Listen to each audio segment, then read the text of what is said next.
Tonight at 11, we're getting a clearer picture of what led to that deadly crash on an interstate here in Indianapolis. State police tonight confirming a Good Samaritan who stopped to help a stranded driver was struck and killed.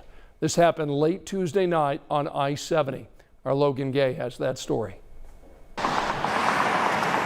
It's a really unfortunate situation where a young man responded to help somebody and was doing that when another driver came along and struck them.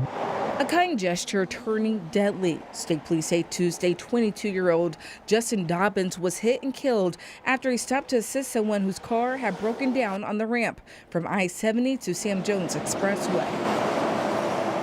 Police say Dobbins was about to help the driver push the car into the shoulder before both the car and Dobbins were struck. The reality is a young man lost his life simply trying to help somebody in need. Sergeant John Perrine with State Police says getting out of your car on the side of the interstate can be risky. Being along the side of the highway is dangerous, and it's not a safe position to be in, and it should only be in an emergency situation. Perrine says if you find yourself in a similar situation, there are some things to keep in mind. You should be watching for the traffic and trying to put yourself into a position with the most protection possible, whether that be inside your vehicle with your seatbelt on, or if you have to get out of your vehicle, maybe you get on the other side of a wall or a guardrail or up into a tree line as far away from the traffic as you can. And if you do decide to get out of your car, try to put as much obstacles and barriers between you and the traffic and as much distance as possible. Perrine says all drivers need to remember to pay attention and be courteous when you see vehicles on the side of the road. We need to rely on the drivers and the other motorists to be paying attention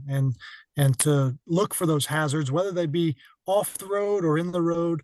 Oftentimes those hazards pop up really quickly. It's a dangerous position to be in, and we just want everybody to be as safe as possible when they're in that position. Police say the driver of the car that hit Dobbins stayed at the scene and is cooperating with the investigation.